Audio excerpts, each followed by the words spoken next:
Railway నుంచి group D notification release అయిందండి. ఇది అఫీషియల్ డాక్యుమెంట్. దీన్ని డీటెయిల్గా మనం చూద్దాము. చాలా మంచి పోస్టులు అండి. మన స్టేట్ గవర్నమెంట్లో డిగ్రీ బేస్గా గవర్నమెంట్ జాబ్ ఏదైతే కొడతామో వాటి శాలరీకి ఈక్వల్గా ఈ గ్రూప్ డి 10th బేస్ మీద జాబు. ఈ గ్రూప్ డి 10th మీద అయినా కానీ మంచి శాలరీ ఉంటుంది. స్టేట్ గవర్నమెంట్లో డిగ్రీ బేస్ మీద కొట్టిన జాబ్స్ శాలరీతో పోలిస్తే ఇది ఈక్వల్గా ఉండిద్దండి. చూద్దాం, చాలా బెనిఫిట్స్ ఉంటాయి. చాలా చాలా మంచి జాబులు. చూడండి, ఇది ఇక్కడ చూడండి 25 అని ఉంది. ఇది 25 నోటిఫికేషను. యాక్చువల్గా 26లో రిలీజ్ అయినా కానీ 25 నోటిఫికేషను. ఓకేనా. మళ్ళీ 26లో మళ్ళీ నోటిఫికేషన్ ఉండిద్దండి. అక్టోబర్లో 80,000 పోస్టుల దాకా నోటిఫికేషన్ ఉండిద్ది గ్రూప్ డి. అది ఇది 2025 నోటిఫికేషను. ఓకేనా. మనం వెళ్దాం, డీటెయిల్లోకి వెళ్దాము. ఓకే, చూడండి ఇక్కడ అంటే టేబుల్ ఆఫ్ కంటెంట్ ఇచ్చాడు. ఇది మనకు అవసరం లేదు. జస్ట్ ఇవి సర్టిఫికేట్లు ఇచ్చాడండి. ఈ సర్టిఫికేట్లు పొడాలని అవసరం లేదు. జస్ట్ స్కిప్ చేస్తున్నాను. నెక్స్ట్ చూడండి, డేట్ ఆఫ్ అంటే ఎప్పుడు ఓపెన్ అయింది. ఆల్రెడీ అప్లికేషన్స్ 31 1వ తారీఖు 31 1వ నెల 31 రిలీజ్ ఆల్రెడీ అప్లికేషన్ స్టార్ట్ అయిపోయినాయి. క్లోజింగ్ డేట్ ఏంటంటే ఏమో 2 3వ నెల. ఓకేనా. అప్లికేషన్ ఫీ డేట్ ఏమో ఇది. జస్ట్ ఒకసారి గుర్తుపెట్టుకోండి, డేట్స్ మనం ఎప్పుడు అప్లై చేయాలి చూసుకోవాలి. అందుకని జస్ట్ నెక్స్ట్ స్క్రోల్ చేస్తున్నాను. శాలరీ చూడండి 18,000 అని అనుకోవద్దు. ఇది జస్ట్ బేసిక్ శాలరీ. అది మీకు అలవెన్సెస్ వస్తాయి. అలవెన్సెస్ చాలా ఉంటాయి. మీకు దగ్గరగా 35,000 దాకా మీరు తీసుకుంటారు. ఇదేంటి 7th పే కమిషన్ అండి. ఇది 7th పే కమిషను. ఇప్పుడు 8th పే కమిషన్ వస్తుంది. 8th పే కమిషన్ వచ్చిందంటే మీకు 45+ వెళ్ళిద్ది. ఓకేనండి. 8th పే కమిషన్ వస్తే 45+ మనకి శాలరీ వచ్చిద్ది. ఓకేనా. ఓకే, నెక్స్ట్ ఇవన్నీ మనకు అంత అవసరం లేదు. జస్ట్ కావాలంటే ఒకసారి మీరు చూసుకోండి, పాజ్ చేసుకొని. నెక్స్ట్ ఇదే stage of examination, short list PET. చూడండి, ఇక్కడ షార్ట్ లిస్ట్ డీవీకి ఏమో అంటే డాక్యుమెంట్ వెరిఫికేషన్కి 1:1 తీస్తారు. ఫిజికల్ టెస్ట్కి ఏమో 1:3 తీస్తారు. 1:1 ఏమో డాక్యుమెంట్ వెరిఫికేషన్కి తీస్తారు. ఓకేనా. నెక్స్ట్ నెగిటివ్ మార్కింగ్ ఉందండి, గుర్తుపెట్టుకోండి. నెగిటివ్ మార్కింగ్ ఉంది. నెక్స్ట్ ఇంకా మనం చూసుకున్నట్లయితే ఇదంతా మనకి అంత అవసరం లేదు. ఇది చాలా చాలా చాలా ఇంపార్టెంట్. చాలా చాలా ఇంపార్టెంట్ అండి. మెడికల్ స్టాండర్డ్స్ చూడండి, ఇక్కడ A2 A3 B1 C1. ఓకేనా. 4 స్టాండర్డ్స్ ఇచ్చాడు. అంటే ఏ పోస్ట్కి అంటే ఏ స్టాండర్డ్ ఏంటనేది ఇక్కడ. అంటే ఇప్పుడు A2 మెడికల్ స్టాండర్డ్స్ అంటే దీంట్లో చాలా రకాల పోస్టులు ఉంటాయండి. చాలా రకాల అన్ని పోస్టులకి ఒకే మెడికల్ స్టాండర్డ్స్ ఉండదు. ఒక విషయం చెప్పిన, కలర్ బ్లైండ్నెస్ ఉన్నా కానీ ఈ పోస్ట్కి ఎలిజిబులే. మీరు ఉంటుంది నిజమే. కలర్ బ్లైండ్నెస్ ఉన్నా కానీ ఈ పోస్ట్కి ఎలిజిబులే. చూడండి, ఇక్కడ C1 మెడికల్ టెస్ట్కి చూసుకున్నట్లయితే మీరు కలర్ బ్లైండ్నెస్ ఉన్నా కానీ ఎలిజిబులే. అంటే C1 మెడికల్ స్టాండర్డ్లో ఉన్న పోస్టులు ఉన్నాయి కొన్ని. దానికి కలర్ బ్లైండ్నెస్ ఉన్న ఎలిజిబులే, సైట్ ఉన్న ఎలిజిబులే. ఇక్కడ చూడండి, డిస్టెన్స్ విజన్ ఇచ్చాడు చూడండి, 6/12 6/18 విత్ ఆర్ వితౌట్ గ్లాసెస్. ఓకేనా. నీర్ విజన్ ఇది. చూడు ఇక్కడ చూడండి, ఇప్పుడు A2 A3 B1 వీటికి మస్ట్ అండ్ షుడ్. ఇక్కడ చూడండి, must pass test for the colour vision అని ఉందా. దీనికి చూడండి, ఇక్కడ ఇదేంది A3 మెడికల్ టెస్ట్కి మస్ట్ పాస్ కలర్ విజన్. A2కి చూడండి, A2 కూడా must pass for colour vision. C1కి ఉందా, ఎక్కడ ఉందని చూడండి. C1 మెడికల్ స్టాండర్డ్కి కలర్ బ్లైండ్నెస్ టెస్ట్ లేదు. కలర్ బ్లైండ్నెస్ టెస్ట్ ఉన్నా మీరు ఎలిజిబులే. చాలామంది అపోహలు ఉండి కలర్ బ్లైండ్నెస్ ఉన్న వాళ్ళ గురించి చెప్తున్నాను. అపోహలో ఉండి మనం సెట్ కాములే అది ఇది అని అనుకుంటారు. మీరు ఎలిజిబుల్ అండి. అప్లై చేసుకోండి. కొంచెం మంచి మార్క్స్ కష్టపడితే ఈజీగా అయిపోద్ది. ఐ చెకప్ కూడా చూడండి. మనకు కొంచెం సైట్ ఉన్నా పర్లేదు. ఓకేనా? మీరు మీరు మీ దగ్గరలో ఉన్న హాస్పిటల్‌కెళ్ళి చెక్ చేయించుకోండి. 6/12, 6/18 ఆ స్టాండర్డ్స్‌లో మీకుందా లేదా అని చెక్ చేయించుకోండి. ఓకేనా? చెక్ చేయించుకోండి. ఒకవేళ దాన్ని దాటిపోయి ఇంకా ఎక్స్‌ట్రా సైట్ ఉన్నా గానీ మీరు లాసిక్ సర్జరీ చేసుకోవచ్చు. లాసిక్ సర్జరీ చేసుకున్న మీరు ఎలిజిబులే. నేను చెప్తుంది కదండీ ఇది ఇక్కడ చూడండి. ఇక్కడ చూడండి. బి పాయింట్ అంటారు. ఇంగో బి పాయింట్ చూడండి. అండర్‌గో లాసిక్ సర్జరీ ఓకేనా? ఇది చదువుకోండి. జస్ట్ ఇది చదువుకోండి. లాసిక్ సర్జరీ దేనికి ఎలిజిబుల్, దేనికి ఎలిజిబుల్ కాదు. అంటే కొన్ని పోస్టులకి లాసిక్ సర్జరీ చేసుకున్న ఎలిజిబుల్ కాదు. కొన్ని పోస్టులకి లాసిక్ సర్జరీ చేసుకున్న వాళ్ళు ఎలిజిబుల్. దేనికి ఎలిజిబుల్ కాదు? A2, A3 మెడికల్ స్టాండర్డ్ పోస్టులకి A3, A2 medical standard notification ఆ పోస్టులకి ఎలిజిబుల్ కాదు. ఓకేనండి? నెక్స్ట్ చూడండి. ఓకేనా? అది. ఇంకా మీకు మెడికల్ స్టాండర్డ్స్ గురించి ఇంకా ఇన్ఫర్మేషన్ కావాలంటే నేను కింద డిస్క్రిప్షన్‌లో లింక్ ప్రొవైడ్ చేస్తాను. ఓకేనా? దాని నుంచి మీరు ఫాలో అవ్వచ్చు. ఓకేనా? నెక్స్ట్ చాలా చాలా ఇంపార్టెంట్ అండి మెడికల్ టెస్ట్. ఇంకోటి ఇదేంటి చూడండి. జస్ట్ ఏజ్ ఇచ్చాడు. ఏజ్ అంటే ఎస్సీ అన్‌రిజర్వ్డ్‌కి 33 అంటే 1993, 2028 మధ్యలో ఉండాలి. ఓబీసీకేమో 1990, 2008 మధ్యలో ఉండాలి. ఎస్సీ, ఎస్టీకి 1988 2008 మధ్యలో ఉండాలి. ఓకేనా? ఓకేనండి. నెక్స్ట్ మనం చూసుకున్నట్లయితే ఇవన్నీ మనకి ఎంత అవసరం లేదు. ఏజ్ గురించి ఇచ్చారు. క్వాలిఫికేషన్ మనకందరికి తెలిసి ఇది మనకు అవసరం లేదు. ఫీజ్ అండి. ఫీజ్ చూడండి.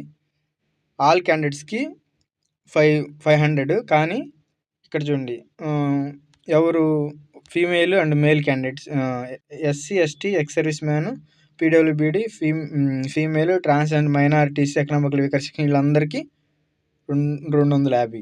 మిగిలిన అందరికీ 500 ఫీజు. నెక్స్ట్ ఇదంతా ఎట్లా పేమెంట్ చేయాలి అన్నీ ఇచ్చాడు. ఎంత అవసరం లేదు. మనకు అప్లికేషన్ ఓపెన్ చేసుకుంటే ఆటోమేటిక్గా అదే అయిపోయింది. అదంతా మనకి ఇంత అవసరం లేదు. మనం స్క్రోల్ చేసేద్దాము. ఎంత రిజర్వేషన్ ఇదంతా ఉంది. కింద మనం ఇంకా టేబుల్ ఇచ్చాడండి. ఎవరికి ఏ పోస్టులు ఉన్నాయో అది చూద్దాము. అందుకని ఇది నేను స్కిప్ చేసేస్తున్నాను. ఇదంతా మనకు అంత అవసరం లేదు. మనకి మెయిన్గా మనకేంటి అంటే చూడండి ఎగ్జామ్ ప్యాటర్న్లో ఏం చేంజ్ అవ్వలేదు. ఓకేనా? General science 25 marks, mathematics 25 marks, reasoning 30 marks, general awareness and current affairs 20 marks. గట్టిగా మీరు మ్యాథమెటిక్స్, రీజనింగ్ ప్రిపేర్ అయ్యి జనరల్ సైన్స్ కొంచెం ప్రిపేర్ అయితే ఎనఫ్ జాబ్ వచ్చింది. ఓకేనా? 70 మార్క్స్కి ఆ మధ్య మనం స్కోర్ చేసామంటే ఏదో ఒక జాబ్ వచ్చింది. 30 ఈజీగా పెట్టేయచ్చండి. General reasoning. మ్యాథమెటిక్స్ మినిమం కొంచెం బాగా కష్టపడితే 20 పెట్టొచ్చు. 50 మార్క్స్ ఆడే వచ్చినాయా? జనరల్ సైన్స్ ఒక 20 మార్క్స్ పెట్టినా పక్కా. ఏం లేదు. CBSE books science, physics, chemistry ఇది ఉంది కదండి. అవి సిబిఎస్ఈ బుక్స్ 10th వరకు చదవండి చాలు. 20 అబోవ్ బిడ్స్ పెట్టచ్చు మనం. ఓకేనా? నెక్స్ట్ సిబిఎస్ఈ బుక్స్ చదువుకుంటే సైన్స్ వరకు సరిపోయిద్ది. నెక్స్ట్ ఇంకా ఇదంతా సిలబస్ ఇచ్చాడండి ఇది. ఓకేనా? ఇది mathematics, general intelligence, general science చూడండి. జనరల్ సైన్స్ చూడండి. Syllabus under this shall cover physics, chemistry and life science of 10th standard level CBSE. ఓకేనా? Physics, chemistry, life science text books, CBSE text books 10th standards వరకు తెచ్చుకొని చదవండి. Enough 20+ పెట్టొచ్చు. Last time జరిగిన చూసుకున్నట్టయితే మనం అయ్యే బిట్లు దిగినాయి. ఓకేనా? మీరు ఏదో పెద్ద పెద్ద మెటీరియల్స్ కొనుక్కోని అవసరం లేదు. ఓకేనా? ఇంకా రీజనింగ్ మనకి ఈజీగా పెట్టేయచ్చు. కొంచెం మ్యాథ్స్ కొంచెం కష్టపడితే సరిపోయిద్ది. నెక్స్ట్ ఫిజికల్ ఎఫిషియన్సీ టెస్ట్ ఇవన్నీ మీకు తెలుసు. ఫీమేల్ క్యాండిడేట్స్‌కి ఏంటి, మేల్ క్యాండిడేట్స్‌కి ఏంటి అయన్నీ ఇది పెట్టి ఇది ఓకేనా. నెక్స్ట్ మనకి ఈ ఔట్ అప్లై ఇదంతా మనకి ఆటోమేటిక్‌గా అర్థమైపోయిద్ది. ఇదంతా మనం స్కిప్ చేసేస్తున్నాను. అంతా ఇది ఇంత ఇంక మనకు అవసరం లేదు. మీకు కావాల్సిన ఇన్ఫర్మేషన్ అంతా వచ్చిందనుకుంటున్నాను. అంటే డేట్సు ఎలా అప్లై చేయాలి ఏంటి అవి ఇక్కడ ఇవి కూడా చూసుకోండి. ఇది చాలా ఇంపార్టెంట్ అండి. టేబుల్ ఏంటంటే మనం ఏ బోర్డుకి అప్లై చేస్తామో ఏదన్నా ప్రాబ్లం వచ్చినప్పుడు ఆ బోర్డుకి మనం కాల్ చేయడానికి ఫోన్ నెంబర్లు ఇచ్చారు. జస్ట్ ఒక లుక్ వేయండి. మనకి ఏదైనా అవసరం పడిద్ది ఎంటైర్ ప్రాసెస్లో. ఓకేనా. నెక్స్ట్ మనం వెళ్ళిపోదాము. ఈ సర్టిఫికేట్స్ ఇవి ఇప్పుడంతా మనకు అవసరం లేదు. కానీ 1 ఇయర్ లోపు ఓబీసీ సర్టిఫికేట్లు ఇవి తీసుకోవాలి మీరు. ఇంకోటి ఈ లాస్ట్‌లో ఒకటి ఉందండి. ఎక్స్‌ప్లెయిన్ చేసి క్లోజ్ చేస్తాను. ఏ పోస్ట్‌కి ఏంటి మెడికల్ ఇదండి. ఓకేనా. ఇది మనం చెప్పుకున్నాం కదా మెడికల్స్ చాలా ఇంపార్టెంట్ అని. సో ఇక్కడ చూడండి అసిస్టెంట్ ఒక్క నిమిషం అది ఇప్పుడు చూడండి ఈ పోస్టుల్లో ఏ పోస్ట్‌కి ఏ మెడికల్ స్టాండర్డ్ అనేది ఈ టేబుల్ అండి. సింపుల్ ఏ పోస్ట్‌కి ఇప్పుడు నేను కలర్ బ్లైండ్‌నెస్ ఉన్నా కూడా ఎలిజిబుల్ అన్నాను కదా. ఏ పోస్టుల కంటే ఇది assistant operations electrical department workshop sub department workshop ఇది గుర్తుపెట్టుకోండి. ఎట్లా ఎందుకంటే ఇది గుర్తుపెట్టుకోవాల్సింది అసిస్టెంట్ ఆపరేషన్ పైన కూడా ఉంది. అసిస్టెంట్ ఆపరేషను ఇది జనరల్ సర్వీస్. దీనికి ఏంది B1 మెడికల్ స్టాండర్డ్. ఇది అసిస్టెంట్ ఆపరేషన్స్. ఇది అసిస్టెంట్ ఆపరేషన్స్. ఇది ఎలక్ట్రికల్ డిపార్ట్మెంటే. ఇది ఎలక్ట్రికల్ డిపార్ట్మెంటే. అయితే సబ్ డిపార్ట్మెంట్లు గుర్తుపెట్టుకోవాలి. General service workshop. అయితే కలర్ బ్లైండ్‌నెస్ ఉన్నా కూడా ఎలిజిబుల్ ఏ పోస్ట్‌కయ్యా అంటే assistant operations workshop. Okay. Electrical డిపార్ట్మెంటే వర్క్షాపు. మళ్ళీ జనరల్ సర్వీస్ దానికి B1 మెడికల్ స్టాండర్డ్ వచ్చేసిద్ది. అదే అసిస్టెంట్ ఆపరేషన్సే. ఓకేనా. అది ఒక్కసారి మీరు గుర్తుపెట్టుకోండి. నెక్స్ట్ ఇంకో పోస్ట్ ఏంటంటే అసిస్టెంట్ ఎస్ఎన్టీ వర్క్షాప్. ఇది కూడా workshop sub department workshop. C1 medical test. C1 వీళ్ళు కలర్ బ్లైండ్‌నెస్ ఉన్నా కానీ ఎలిజిబుల్ అండి. ఓకేనా. మీరు ఆ పోస్టులకు చూసుకొని ఆ బోర్డు చూసుకొని ఏ పోస్టులు ఎన్ని పోస్టులు ఉండేవి చూసుకొని మీ కలర్ బ్లైండ్‌నెస్ ఉన్నా కానీ అప్లై చేసుకోవచ్చు. ఓకేనా. నెక్స్ట్ వీటికి అన్నిటికి మ్యాక్సిమం B1 ఎక్కువ ఉన్నాయండి. B1 B1 1 2 3 4 5 6 7 8 9 10 పోస్టులకి మొత్తం 14 పోస్టులు కేటగిరీ ఇస్తే 10 పోస్టులకి B1 మెడికల్ ఉంది. B1 మెడికల్ అంటే సైట్ కొంచెం ఉండొచ్చు కానీ కలర్ బ్లైండ్‌నెస్ మాత్రం డెఫినెట్‌గా చెక్ చేస్తారు. ఓకేనా. చూడండి ఇక్కడ పాయింట్స్ మేనేజ్ చూడండి. A2 medical standard. Assistant track చూడు track machine A3 assistant track man A3. ఓకేనా. ఈ 2 పోస్టులకి తప్ప మిగిలిన పోస్టులు అన్నిటికీ B1 అడిగాడు. 2 పోస్టులకి C1 అడిగాడు. ఓకేనా. కలర్ బ్లైండ్‌నెస్ ఉన్న వాళ్ళు గుడ్ న్యూస్ అండి. అది గుర్తుపెట్టుకోండి. ఓకేనా. నెక్స్ట్ వెళ్ళిపోదాం. చాలా ఇంపార్టెంట్ టేబుల్ అది ఒకసారి అబ్జర్వ్ చేయండి. ఈ పోస్టుల వైజ్ అండి. అంటే దేనికి ఎక్కడెక్కడ ఏమేమి పోస్టులు ఉన్నాయి. ఇదేంది ముంబై బోర్డు. ఓకేనా. ఈ పోస్టులు అంటే ఏ పోస్టులు ఏ బోర్డుకి ఎన్ని పోస్టులు ఉన్నాయి అది అని టేబుల్ చూసుకోండి. ముంబై జస్ట్ నేను ఇట్లా పెడుతున్నా మీరు పాస్ చేసుకోండి. మీది ఏదైతే దేనికైతే అప్లై చేయాలనుకుంటున్నారో దాన్ని చూసుకొని పాస్ చేసుకొని చూడండి. ఇది జైపూర్. మీరు పాస్ చేసుకుంటారని నేను కాసేపు ఉంచుతున్నాను. అలహాబాదు. నెక్స్ట్ హుబ్లీలో కొంచెం చాలా తక్కువగా ఉన్నాయి. నెక్స్ట్ జబల్పూరు. నెక్స్ట్ భువనేశ్వర్ ఇది. నెక్స్ట్ బిలాస్పూర్. న్యూఢిల్లీకి మాత్రం చాలా బాగా ఉన్నాయండి పోస్టులు.